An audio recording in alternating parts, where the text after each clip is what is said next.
Hi everyone, welcome to the first video in my series of how to make a fidget quilt. Now I won't be editing these, so they'll be warts and all, so I apologise for any mistakes I make along the way. This is a fidget quilt, a couple of fidget quilts. I'm making some pink themed ones as well for a retirement aged care facility here in the northwest.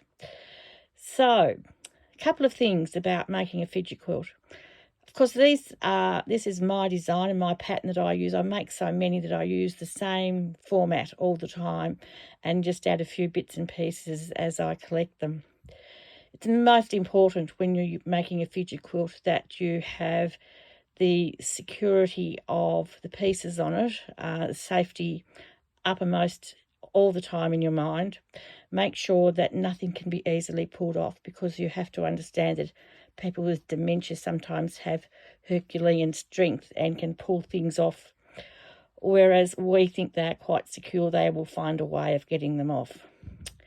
One of the reasons I don't use small buttons attached to my fidget quilts is just that. So if I add any buttons, I put them on a string or cord of some description and thread them through the holes and then securely attach them. So my fidget quilts, bright colours. It doesn't really matter what colours you use, but if you're making a non-gendered one like this one, then stay away from your pinks and your purples. And if you're going to make a feminine themed one, then you can go down that track later on. Bright colours.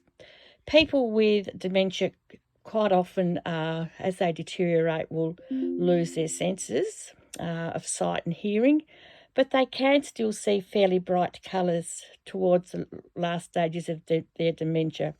So make sure you use bright colours. In Australia, we used to have a Manchester company called Sheridan, and they would, when they made their fitted sheets, would cut the corners out and they would sell them in their disposal stores. And this is what these are. These are about 40 years old, those pieces. They will wash and wear for ages. So let's get started.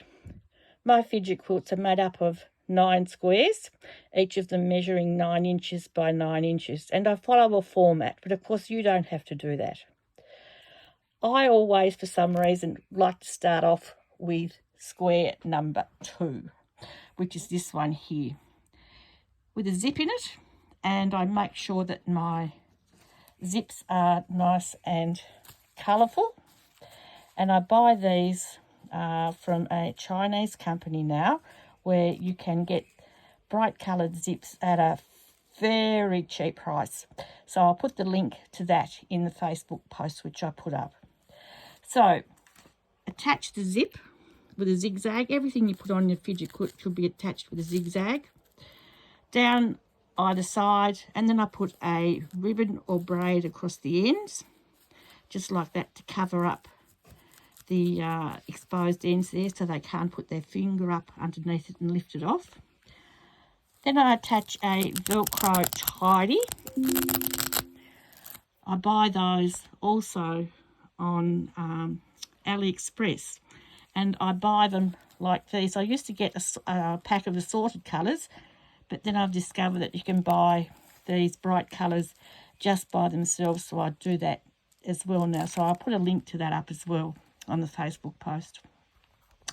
And then I attach a bit of fringing or something down here. You can put a crocheted butterfly or any other little bits and pieces. With the fringing, make sure that you can't pull the bits off after you have attached it. Now, so I have cut this piece 3 times this length and folded the bits in under the ends so that it's a folded edge here, and then zigzagged quite a few times, as you can see, making sure that you go over the header loops here, because if you don't do that, these little strings here will just pull out. If you're making a feminine themed quilt, you could perhaps put a doily in that corner there, cut a doily up, and when you stitch it on, stitch around there like that, so that you've got so that they can still pick these little loopy bits up around the edges of the lace to do that. If you're into crocheting, perhaps you could have a go at making a crochet jellyfish or something like that and attach down in that corner. But there's always something that you can put down in that corner. Okay, that's square number 2, but square number 1 for this video, and I'll be back with another square soon.